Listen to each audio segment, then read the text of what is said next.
taliye waa mahadsan tahay sida wanaagsan adiga iyo saraakiishaada igu soo dhaweyseen halkan oo hadee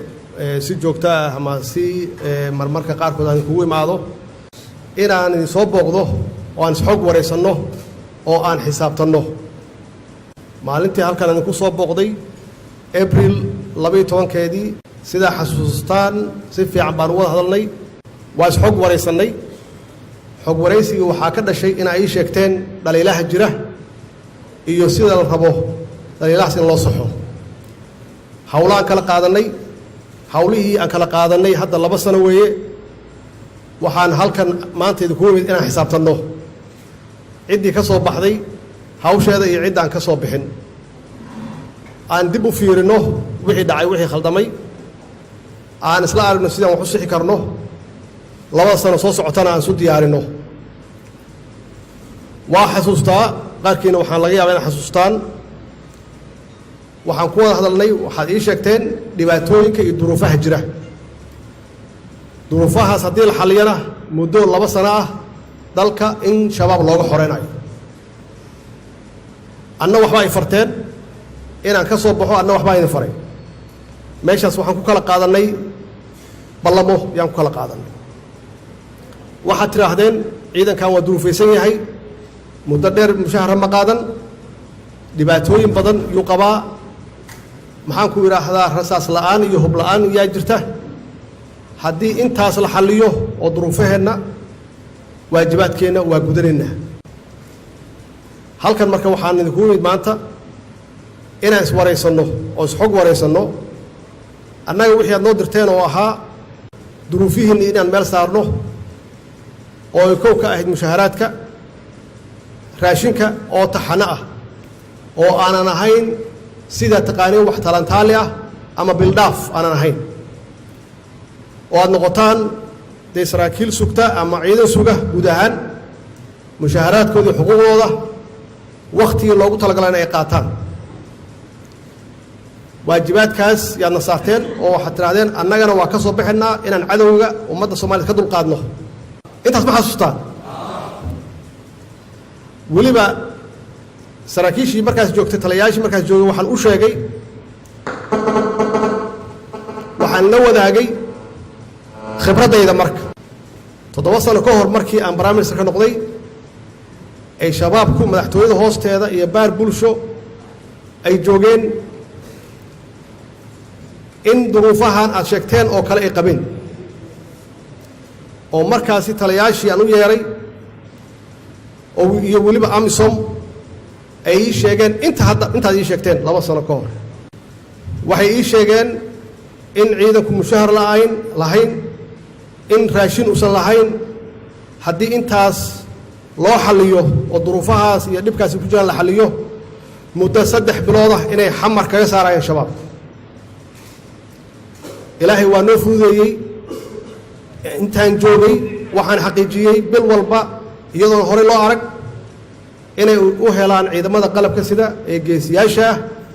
xuquuqdooda inay helaan bil walba wakhtigooda ay helaan iyo raashinkooda iyagana waajibaadkoodii waa guteen waana ka adkaadeen shabaab magaalada muqdisho ahna waa ka xoreeyeen annagoo taageero ka helayna ciidamada amisom ee markaas joogay oo ahaa ugandeyska iyo burundeeska hadda markii 2 sano ka hor aan ballantaas qaadanaynin waa idinkaga warramay waa idinkaga xog warramay arrintaas waxaan idinku yidhi 2 sano ma idinku yartahay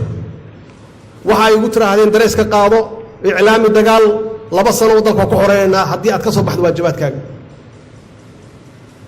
maanta waxaan halkan la taagnahay marka 2 sano marka laga gooyo 2 bilood hadda 3 bilood oo hawlo kale ay bilowdeen si joogto ah bil walba muu helayseen raashinkiina iyo mushaharaadkiina muu helayseen ciidamada qalabka sida khaasatan ciidamada xoogga bil walba muu helaayeen idinku aad taliyayaasha u tihiin bil walba joogto muu helaayeen hadda ogaada wax hore loo arkay ma ahayn waana waxaa iga filayseen aniga kow oo aad ogeydeen taageerada aan u qabo ciidanka xoogga iyo guud ahaan ciidanka qalabka sida oo inkastoo aysan badnayn mushaharaadka qaadataan ay aad u yar tahay oo ay ahayd budget aan ugu nimid weliba $50 yaa la qaadanay sax u xasuustaan oo bilaaf $100 yaa la siinay horay $100 yaan ka bilownay dhaqaalaheennii wax badan iskama bedelin laakiin waxaan ku guulaysanay ballantii dhankeena inaan fulino ilaahay waa nagu guulay aan idin weydiiyo marka labadii sano idinka shabaab ma ka xoreyseen dalka ma ka xoreyseen marka ma oran karaa marka taliyaashii waagaas joogay ballantii iga qaada ballan idinka ballan fiicnaa ma la oran karaa waagaas xamar ka xoreeyay oo igu yiri 3 bilood aan kaga xoreeynaa xamar ma idinka ballan fiicnaayeen marka ma isweydiiseen marka inaan ballantaas hore u lahayn annaga dhankeena aan ka soo baxnay wixii aan u baahnaydeen intii karaankeena ahaa inaan fulinay laakiin idinku weli aydan wixtaa igu soo noqon aydan oran waqti waa nagu yar yahay qorshihii iyo maxaan ku raahdaa iyo blaankii aan bedelno waqtaan u baahannahay weliba waxaad igu darteen rasaas iyo hub ma haysanno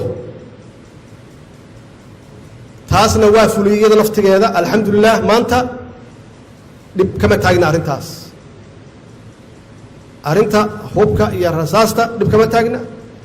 arrinta raashinka iyo mushaaraadkana dhib kama taagna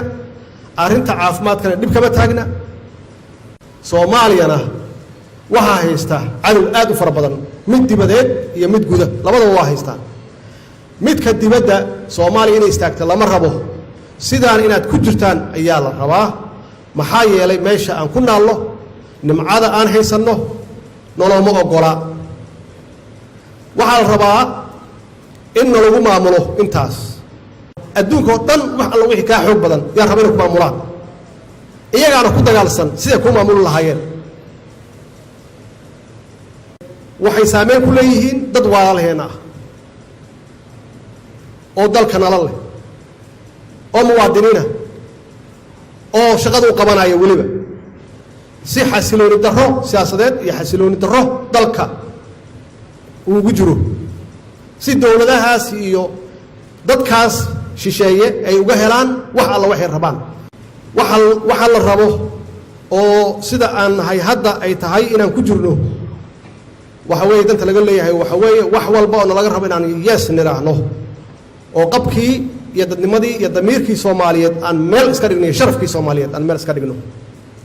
sababtana waxa weeye dal waxa cudud u ah oo xoog u ah ciidankiisa u ah kuwa gudaha waxa ka shabaab oo iyaga naftooda gacan saar la leh maxaan ku raahdaa dibad gacan saar la leh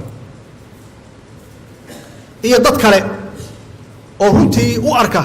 hadduu xaalka isbedelo dalka xaalkiisu bedelo dan inaysan ugu jirin dantooda ay tahay oo keliya dalkan inuu destabilized yahay uusan xasiloonaan macnaheedu waxay tahay waa qof danleeya oo danaysanaya dantiisa ka shaqaysanaya dadka niyadda u dhisi lahaa shacabka Soomaaliyeedna waa idinka oo cadowga gudaha iyo cadowga dibadda ka difaaci lahaa taas weeye waxa dalkan aan uga xoreyn karno qolooyinka khawaarijta ah oo ummadeenna iyo dalkeenna iyo dowladnimadeenna iyo sharafkeenna aan doonaynin oo maalin walbaba isku dayaya waxa ka soo haray waxa weeye argagixisanimo yaa ka soo hartay inay miino iyo bambaano meel soo dhigaan oo la yiraahdo ciidamadii qalabka sida aaway maxaa ku dhacay maxay hawshooda u qabsan waayeen oo shacabka iyo idinka la iska kin hor keeno saraakiil aqoon dhinac walba iyo khibrad leh yaa alla idinka dhigay haddaan marka ku mashquulno waxyaabo yar yar oo aan fogeyn nin danaysanaya oo wax meel dhiganaya oo ciidankiisa ka warqabin waxa weeye way adkaanaysaa inaan guusha keenno xaqiiqatan waa adkaanaysaa shaqada aad haysaan maaha shaqo caadi ah maaha waa shaqo aad naftiina ku waayi kartaan rag idinka fiican ama rag idinla mida naftooda hore ugu waayeen dalkan meeshaan uu taagan yahay soo gaarsiiyey laga bilaabo xoreyntii maxaan ku rahdaa dhismahan laga xoreynayay shabaab intii Soomaali iyo Amisom ku geeriyootay iyo xoreynta xamar ilaa laga gaarayo Jowhar ilaa laga gaarayo Baraawe ku geeriyooday guushii waxay ahayd inaan hayno oo aan waliba uga sii dhawaano meelaha iyagu gacanta ku hayaan maxay la shacabkii baadin rabaa shaki kuma jiro waa xaqiiqa ciidankeenu inay geesiyiin yihiin oo la yaqaano oo adduunka oo dhan ay ka tilmaaman yihiin idin malihi waa idin hortaagina laakiin waa astaana leedihiin laakiin de gees waxba u tarin maayo hadduusan sarkaal fiican oo nidaamka iyo discipliinka iyo qarannimada aanan u diyaarsanayn aqoon kasta uu leeyahay waxaa garaadaha u sidataan darajooyinka waxay u sidataan inaad dalka ka xoreysaan khawaarijtan iyo cid kasta oo soo hunguriyeysa dalkeenna maanta cid walbaa hunguriyeynaysa waxayna u hunguriyeynaysaa dad la'aanna ma hayso karti la'aanna ma hayso qorshe la'aanna ma hayso waxaana hayo waxaa weeye in la dhaqaaqo shacab fiican weeye shacabka Soomaaliyeed waa idin taageeraan waa idin garab taagan yihiin haddaba waxaa loo baahan yahay ciidanka aan haysanno inuu sax yahay ciidanka aan haysanno inuu yahay ciidan jira oo dhab ah haddii dowladdii oo anigu aan madaxweyne uga ahay aan diyaar ula ahay inaan siino xuquuqdooda oo markhaati aad iga markhaati furteen hal sano iyo 10 bilood taxaano ah aysan bilna waayin waxba naguma aha 2 sano dambe inaan diyaarino xuquuqdooda waxba naguma aha wax isbedel uma dhicin raashinkiina waa helaysaan mushaaraadkiina waa helaysaan niyad diskiina iyo moral diskiina waa helaysaan oo waa idin garab taaganahay shacabka Soomaaliyeed waa idin garab taagan yihiin waa idin heelan yihiin diyaar ayay idin yihiin diskiina iyo moral diskiina waa helaysaan oo waa idin garab taaganahay shacabka Soomaaliyeed waa idin garab taagan yihiin waa idin heelan yihiin diyaar ayay idin yihiin idinku se ma difaaci kartaan caruurteena ma difaaci kartaan difaacina madaxweyne walaalayaal waa ogahay inaad difaaci kartaan anaa idin arkay anaa